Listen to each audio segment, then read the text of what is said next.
here for this. What's up? Thank you. We are here with Dan Wang, an entrepreneur from Austin, Texas, and he's going to share a story with you. What's up, guys? I'm going to try not to look to the camera too much because, I'm Asian, so bad driving is kind of in my blood. Tell us what you do for a living. My main company deals with digital advertising. I've found ways to create different revenue streams just from that one subject matter. And aside from that, I like to put my money into different angel investment projects or just up and coming companies that are pretty promising. You could call me, I guess, like a long-term investor and then part-time degenerate gambler. How did you get started in this business? Yeah, so, I from my family background, I was raised with the all intentions of becoming a doctor. I went to an academy that, it's called the Texas Academy of Math and Science. Essentially, when I was 16, it lets you skip 11th and 12th grade and then go straight into college classes. And I wanted to do this expedited route, essentially, because I knew how long becoming a doctor would take. And then so I went to that and then did my biology degree at the University of Texas at Austin. I was taking the MCAT by the time I was 18, 19, I believe. What is the MCAT for those that don't know what that is? Yes, the MCAT is the medical, or the exam to get into medical school. Okay. So at 18? Yeah. So that, I think my first attempt was when I was 18, I believe it was 18, because by the time I was 18, I was a junior in college. So I had wanted to do this expedited route because I knew that, becoming a doctor was going to be 4 years of medical school, probably another 4 years of residency. You do a specialty or a fellowship, it's another 2 to 4 years. I didn't want to be super old by the time I was able to enjoy my income. And that's when it really started hitting me. After I graduated, I had just turned 21 because I picked up a business minor. I felt extremely burnt out from studying, if you could imagine. Yes. So I decided to take a year and a half, 2 years actually, off and kind of explore the corporate world. Some people might get upset at me for saying this, but I hear all the time that the only thing doctors know about is doctor stuff. So I know doctors who literally have a 500 credit score because they've never had a credit card in their life. They don't know how to deal with finances. They don't know how to deal with business because you're so kind of like, what's it called? Tunnel visioned into just the medical field, which, not to knock it, but, I wanted to be a little more well-rounded, especially when I entered the field. I wanted some sort of edge, like I knew I wasn't exactly going to be the smartest person in the room, especially in medical school, right? So I wanted some sort of edge that would help me when I exited. But then while I was in corporate pharmaceutical development for 2 years, I got really, really jaded by the industry. One, because of corporate culture where it's all office politics, people sucking up to one another. Like Asian kind of immigrant, especially I'm Taiwanese, so our kind of immigrant culture is that when you go to the office, you keep your head down, you just do all the work that you've done, you take on additional work if you can, and you just work the hardest that you can. I ended up getting assigned, I think, around 5 times more the work of anyone else in my position, and I just kept taking it, and I didn't realize that you were supposed to play this game of just taking on as much work as you can kind of spread out. Because I was always taught, do as much as you can, and then, people will recognize you and promote you, but that's not how corporate culture works, right? Like corporate culture is you got to go to the happy hours, you got to kind of suck up to your boss and kiss ass a lot. I really hated that. So, I remember... You were telling me that your parents moved here from Taiwan. Yes, correct. So, my parents came here in 1992. My dad came here as essentially a foreign, not really a foreign exchange student, but he was finishing his master's degree in computer science at the University of Florida. So my parents and I were in Miami when I was born, and during that time we had no income. So my mom was working at Subway to support the family, and we were essentially on food stamps. And it was. I did not, contrary to popular belief, I did not grow up with a silver spoon in my mouth. I don't know why a lot of people that I've known for a long time even still think that.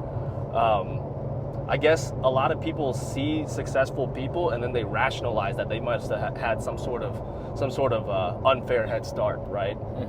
And I want to put that rumor to rest.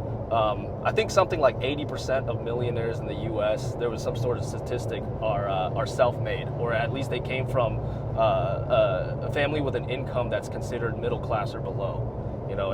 And like if this is proverbial, but if you've heard this phrase before, a lot of people say wealth doesn't last past 3 generations, and I think there's a reason for that, right? Like you come from a wealthy family, it's easy to get pretty what's it called? What's that word? Complacent. Complacent. Yeah. You get complacent. I hope this is the right exit. But yeah, you come from a wealthy family. It's very easy to get complacent, especially if you're like the second or third generation. And I've met a lot of, especially Chinese foreign exchange students who they come from families where their families are net worth in the billions, and they're actually quite depressed because they feel like nothing they do matters, right? Like The even net worth's in the billions? Yes. And they still feel... Well, they feel like, so how it works is that their parents kind of are so focused with work and their business and whatnot that they make up for their lack of attention to their child by just giving them material things. Okay. Right? And then on the other hand, the children don't really have a close relationship with their parents, but they've also been handed everything they've ever wanted. So when you combine that together, it's like, why do they even try at life, right? Like, what are you working towards if you have it all already? Yeah, exactly. And so, it brings me to my next point, right? Like, I think, especially this is sort of segues into advice for people starting a business, or like people who are young who, let me get this turned in first. But so, I'm thinking about how to start this kind of segment of it. But you don't want to start a business or raise so much money that you don't know how to handle the sum.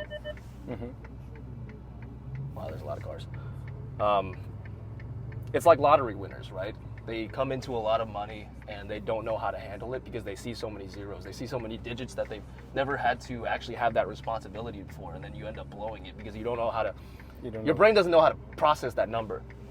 I've had that experience a few times in my business when we had some exponential growth, and I almost, like it was obviously at a smaller scale than, a lottery winner or whatnot, or some sort of very wealthy heir to some sort of empire. But it's the same feeling. It's like you almost lose appreciation for money in that moment, and then you start using it very unwisely because you're so desensitized to it. Makes sense. So one of my advices would be to, whenever you fundraise or whenever you're doing anything, with your business, you want to make sure that you kind of, I don't want to say you limit yourself, but you kind of limit yourself to what you can handle, the scope that you can handle, to begin with. Because, for example, you would never put somebody who's never had a management position or like even like a senior specialist position into a C-suite or CEO of a company, right? Because they don't know how to handle all the pieces. Of course. Like, and the thing is that the title gets to their heads because like you develop this imposter syndrome almost, where it's like, okay, I have this title or I have this amount of capital, but I don't actually have the skills to handle it. And then because of that imposter syndrome, you feel like you got to prove something to yourself and you got to prove something to everybody else. And that's when you start making really foolish decisions. That makes sense. Yeah. Man, I went on a rant there. I love that. So what is it that you actually do? So I provide services for advertisers. I'm going to take it right here, right?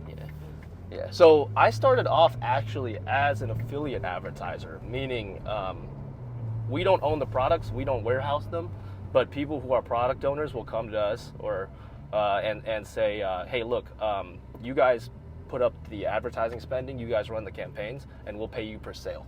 So I like this a lot more than traditional marketing, because traditional marketing, people provide a budget and they're just like, run these ads, right? And you'll see that in a lot of corporate marketing departments. Whereas affiliate marketing, you're kind of rewarded or punished based on how well you do with your advertising. Because let's say I get paid out $10 per product that I sell. If I spend more than $10 selling that product per sale, I end up losing money. So it kind of... It's in your best interest to kind of... Yeah, it's in my best interest to optimize, but I also am able to achieve more scale than somebody who's just paid a retainer or paid like a lump sum, right? Let's say like the traditional model is really appealing to especially people starting out because you get a guaranteed payment, right? But it's also a risk because you take that guaranteed payment. If you don't produce results, they're going to fire you, right? But with an affiliate marketing or performance marketing arrangement, the product owner pretty much never loses money unless you're sending them like spam traffic, right? But so if you're acting in good faith, the product owner doesn't really lose money, and they don't have a reason to really fire you anyways because they never really hired you in the first place. All they're doing is forming an agreement where you help me sell my products and I give you a payout that's reasonable to me, as in the product owner, right? And then how it benefits me is... Is that based off a percentage or revenue share? Or yeah, so it's based off of what makes sense for both parties, right? Like let's say you got like a $50 product, and each sale nets the advertiser. When I say advertiser, I mean the product owner. Each sale nets the product owner, let's say $35, right? $35. So he's got to be willing to pay something. Like if it's a $50 per sale, he's got to be willing to pay like 20, 25 or so. He's going to cut into his margins, but what he gets is a lot more reach and a lot more actual volume of conversions. But it has to be big enough where the payout has to make sense, where it's like, if I spend money running the ads, I can still expect to have enough margin on the payout for myself to make some cash. So you have to know exactly what you're doing with the ads. Yes. And you have to aim for, I don't know, as much as you can possibly get, right? Yeah. So there's several factors to this, right? So let's say versus a traditional marketing arrangement where let's say the client says, I'm going to pay you $10,000 a month, and here's X amount of ad spending that I want you to do and run these campaigns. You're capped at $10,000 a month with that client. Now let's say I'm running performance advertising and I get paid $20 a sale. If I get paid $20 a sale, I have to, and let's say it takes me $10 per sale, right, of ad spending. So I'm essentially making $10 every sale. So I just have to sell 1,000 products that month to match the at $10 a sale average to match the 10,000 that would have been paid out to the traditional marketing company. But then if the client allows, I can go way past that, right? And the thing is, they know they're not losing money because they're getting a sale off of each one of my conversions, and so they have a guaranteed profit margin. I have a or not guaranteed, but I'm able to scale without worrying that. I'm able to scale without worrying unless they set like a certain cap for the month of how many product sales they want to do. Gotcha. And so it's more incentivizing for me to work harder because as long as the inventory is there, I can keep selling, right? Like it's not like, okay, I've done XYZ this month already for this client. That's all I'm going to make off of it. Why am I doing extra? That's why I like the affiliate arrangement a lot more. Now, that being said, right, there's a reason I moved from the affiliate arrangement into being a service provider. Because as I was growing my company, what I realized was that trying to grow a company... did he stop first? Yeah, he stopped first. Trying to build a company with variable income every month is extremely hard. Because you don't know if you're going to be making enough this month to cover your overhead. Or sometimes you don't know exactly. Well, actually, you never know exactly how much you're going to make every month, and it's really hard to grow an operation past just a few team members when you're doing that. So, which is why I came up with sort of almost like a hybrid subscription plus performance model for my clients. That way, I have enough revenue, monthly recurring revenue coming in to keep the lights on. Yeah. Or even, continue scaling and hiring more personnel while I still have the upside, of being able to make that variable income. So you managed to just build upon what you had before, So the whole affiliate thing, and now yep. you can offer this So whole thing. what I realized from before is that every single affiliate marketer runs into the same types of problems when they're dealing with platforms like Facebook, Google, YouTube, right? And then it was problems that I had to solve for myself as an affiliate marketer. And then what I figured out was that I became very good at solving these problems. So I provided my services as a way to solve these problems for all these other affiliate marketers, right? And what I realized is that whereas every single month I might not make money as an affiliate marketer. For example, like let's say my ads are just not doing great, right? Let's say it's $20 for a payout, but it takes me $20 to make the sale. I'm not making anything. I could make $1 million in revenue that month and actually be like negative in profit, which is devastating if you think about it, because coming from corporate, I had no experience of working my ass off and not getting paid, and also getting, if anything, getting penalized, right? So it's that part of it is really demoralizing for a lot of newcomers, and there's stretches of the year where this happens to a lot of people, especially like holiday seasons, and then when certain, there's just certain. There's certain factors that happen that are out of your control, and you're just gonna not be able to make money during that time. So what I realized was that during these times, I'm spending money and not making anything, but so is everybody else, right? So everyone's still advertising, but they're not necessarily making anything. So if they're still advertising, they're still gonna need all these tools. So essentially how I positioned myself was, you know what, we're going to mainly exit the advertising side of it, just focus on the tools and services side, because I know everybody in the space needs it. I'm gonna sell them the services at a monthly recurring rate, have them basically build their companies on my services, right? And this way, I might not have as much upside. I'm trying to call me. I might not have as much upside on the good seasons. Let me hang this up real quick. Get a lot of spam calls, but I might not have as much upside when things are doing well, but when things are doing badly, I'm still making enough money to pay for my team to continue growing my company. I don't have to worry, because I think what really jolted me into this realization was when one of my best months in the very beginning, I had made in 1 month, for myself, I had made about 350 grand in profit for wow. doing that. But then here's the crazy part: the next 3 months, I made nothing. Why do you think that is? What happens is that angles die.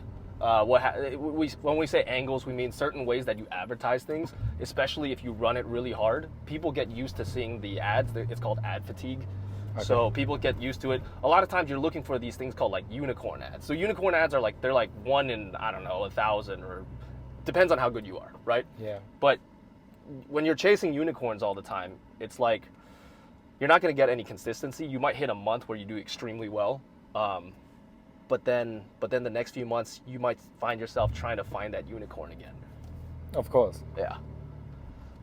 So this new model, it just helps you. Yeah. So I started this new model about, I want to say 4 or 5 years ago. Okay. And I learned a lot of things from this new model as well, because whereas as an affiliate marketer, you're mainly dealing with business to consumer, B2C, right? Yeah. And as an affiliate marketer, you don't have to deal with customer service. You let the product owner deal with the customer service. You don't have to talk to anybody really except your own team. But as a service provider, I got to start dealing with clients who are, other advertisers, and taught me a lot of lessons there, where it's like, one of the lessons I learned is it's okay to take a small loss sometimes, especially when you're dealing with clients who can potentially become long-term clients of yours. Yeah. I remember one of my very first clients, he started with my services. Like, he was actually how I built the foundation for my services, because he was on the side. I was helping him with his tools, and then when I pivoted fully into this idea, I was like, well, I already have one existing client, right? And I anytime that there's some sort of difficulty, I give him free replacements. I waive his fees and whatnot, and it just made him basically very loyal to me, And it's like a lot of starting business owners, they don't realize this, but the favors that you grant people, they really they'll come back down the line.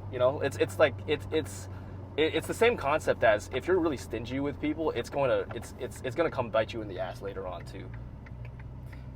Was there ever a time in the beginning of your journey where maybe you didn't have enough money to keep the lights on, yet you were trying to offer these clients your services that you were still trying to figure out?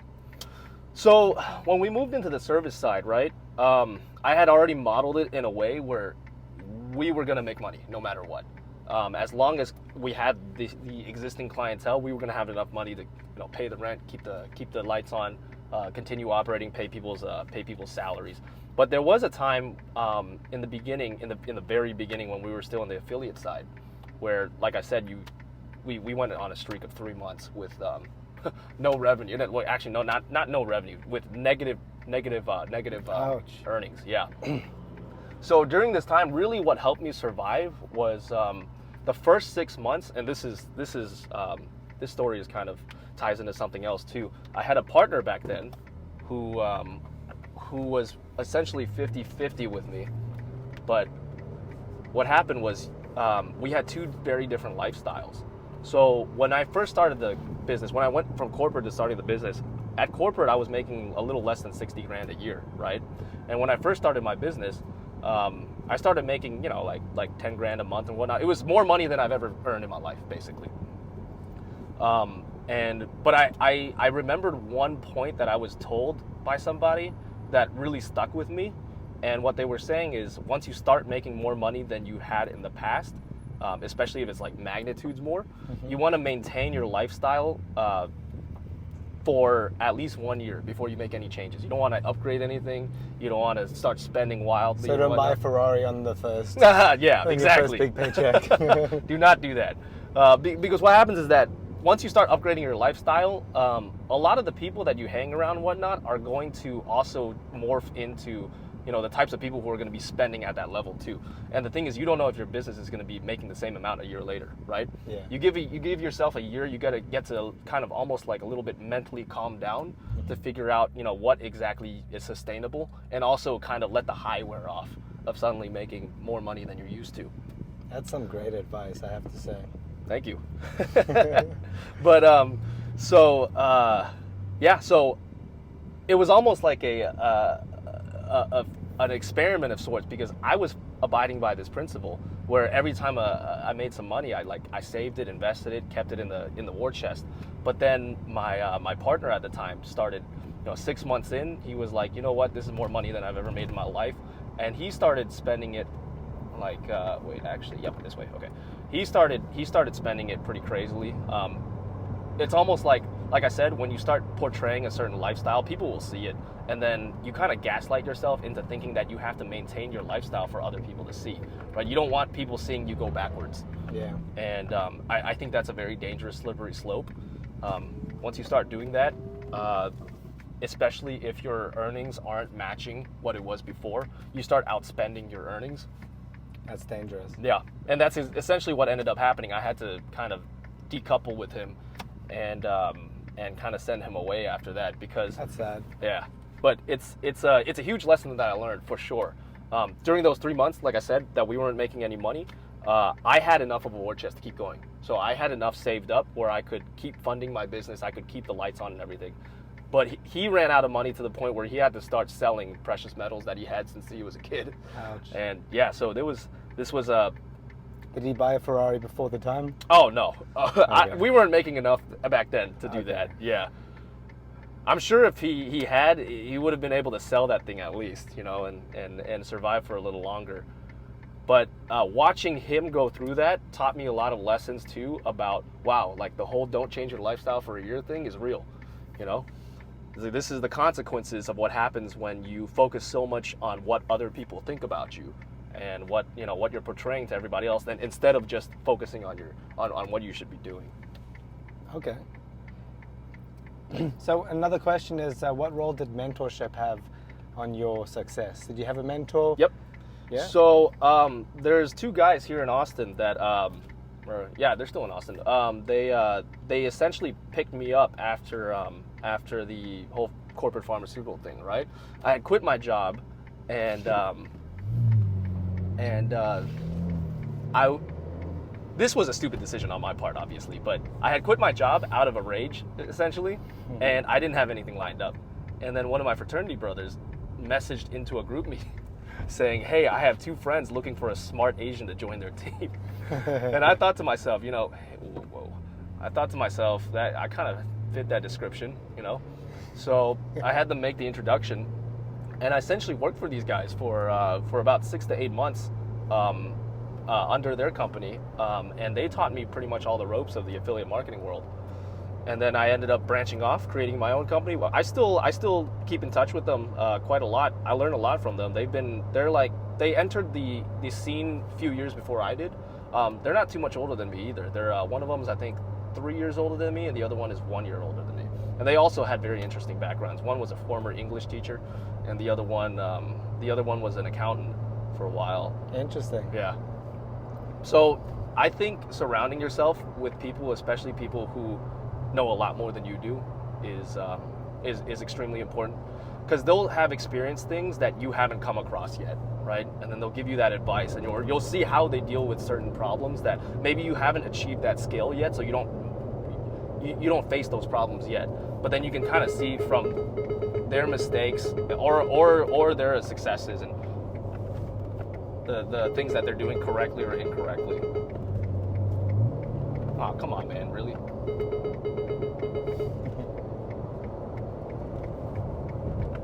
All right, cool. Yeah, so I still keep in touch with them. They're like, I kind of see what type of investments and whatnot that they're doing, because they're still a magnitude above what I'm doing, right? So I like to draw inspiration from kind of the path that they're taking. I also like to surround myself with other people who are doing things in different areas, like different industries. You learn a lot. That's why I actually really enjoy the angel investing scene, because I end up investing into things, or like, even if I don't invest, I have to do my due diligence on every project that comes across my table, right? Yeah. And when I do that, I end up learning a lot about industries I would have never touched.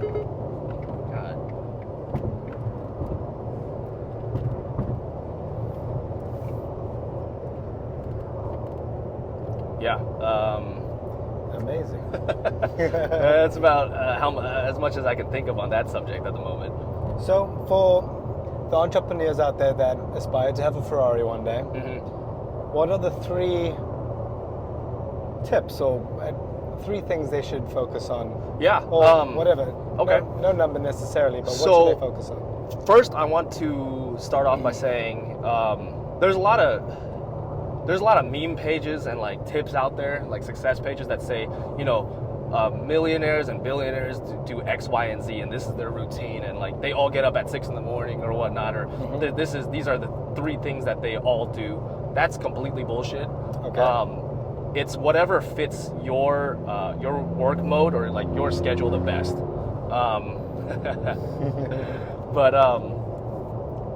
Yeah. So they'll say things like, yeah, they all wake up at 6 in the morning. They all have 3 meals a day or whatever, right? What's important is that you have a routine that you stick to. It doesn't matter what time I wake up usually at like 11 a.m. every day, but then I'll work until like 2 a.m. Okay. And then there's guys that I know that they work with, they're based here, but they work with a lot of overseas people like I do. And because of that, their sleep schedules are messed up too. But as long as you stick to a routine where you're like, okay, this is the time that I'm getting up every day, no matter what. This is the time that I'm going to bed. And these are, what I like to do is I use the gym as like a way to kind of structure my day. So if I know that I have to go to the gym every day at 4 p.m., I'm going to position everything else around it too, right? So you need to find something in your day that's going to ground you. That's step number 1. If you don't have a routine, everything falls apart. Especially if you're an entrepreneur, which this advice is for, who's starting out. If you don't have something that grounds you every day, you're gonna very quickly spiral, because it's really easy, especially for entrepreneurs, because they tend to be creative types, right? Yeah. Creative types tend to be a little more chaotic, and if you're chaotic, then this fits into my next piece of advice, which is like, you need to know what you're good at and what your weaknesses are, and especially what your weaknesses are. I know my weakness is that I'm quite chaotic, and I can get excited about something and then kind of get get my focus removed from it very Yeah. easily. Like I love starting new projects, and my my weakness is operating, which is a weakness for a lot of founders. So you're a starter. I'm more of a starter. I would say my weakness is operating, although I'm not bad at it. I'm not amazing at it. And I know there are people who are amazing at it, right? So you're self-aware that yes, you have to be self-aware of what you're good at, what you're the best at, and what you're bad at. okay. And then so That's what good you want to advice. do is you want to find people who whatever things that you're not the best at, you want to find people who are specialized in that to join your team, because you can't wear all the hats forever. You know, Outsourcing your weaknesses, right? yeah. And you got to find somebody who's going to be willing to grind it out with you and like believes in kind of your vision as well. Yeah. Otherwise, you're going to run into a lot of disagreements, differences in vision. You have to realize you have to also realize like when you're wrong too. Like because if you're for example, I'm bad at operating, or I'd say I'm good at operating, but not the best, right? So I had a friend come in to help me with operations and streamlining everything. And I remember the first thing that he told me when I showed him all my processes was, he said, "I want to throw up in my mouth." And I was like, okay, ouch. But, do what you need to do. He ended up transferring all of our databases and processes into tools that I've never used before, right? But I had to force myself to figure out how to use these tools, because I knew in the long run, this is how the company's going to be able to grow. Yeah. Otherwise, it's going to be all over the place. I'm going to be the only person who ever knows what's going on, So, yeah, you have to kind of... there's certain things where you just kind of have to swallow your pride. Of course. Amazing. I'm going to let you catch your breath there. And while you do that, would you mind flooring it for us? I mean, there's a car kind of ahead, but sure. Oh my... I wish there wasn't this much traffic, but... That was instant. All right, that was good. Whew. Dan Wang, everybody. Follow him on Instagram. It was a pleasure, man. Difference in mindset, right? Like the difference in mindset between, my parents' immigrant, generation versus how I do things now, right? Like, so for example, my dad, he's a software engineer for, he does cybersecurity between the Fed and a credit union. Okay. So their investment mentality was always have a stable 9-to-5 job, and then use that money to buy properties. Just very, very slow and steady type of stuff, right? And then I remember we had a major... Oh, taking a left here? Yeah. Oh, shoot. All right, That's okay. I'll take the next one. But we have major differences in investment philosophy as well as business operation, because they're a lot less willing to take a risk.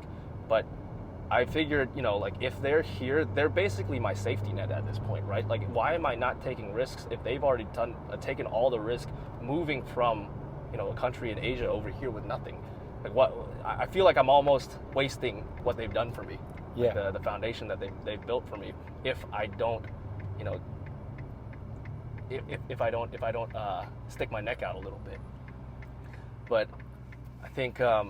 So I would say that at the time when they were your age, coming here, Yeah. right? Maybe that was the right thing to do, is have a job and stick with it Yeah. and do your thing on the side. Yeah, absolutely. Nowadays, do you think that's the same thing? Do you think it's the same? Or? I think it really depends on your personal situation too, right? Maybe I'll just go into this plat. No, can I make it? It's kind of a... I got it. All right. Where do we turn? I'll show you. It's Okay. that. I think it's one more light ahead, It's right? that one more. That one that says Bell. Okay.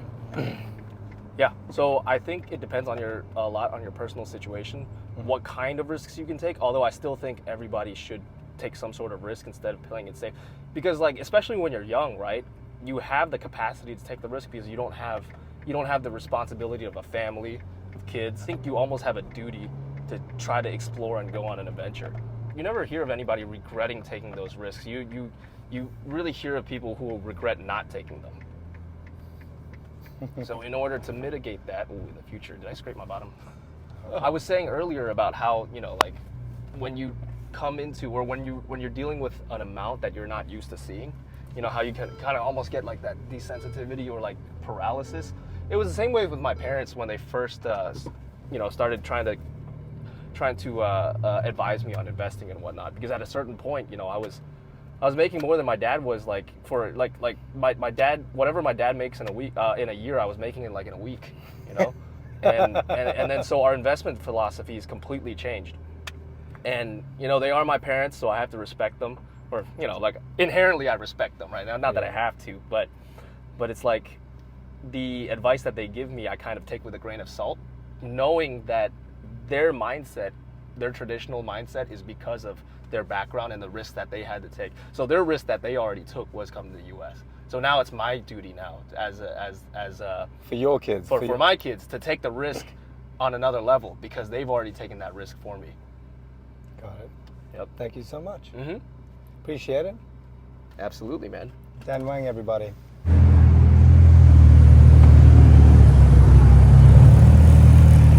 That is a very nice call. See you later.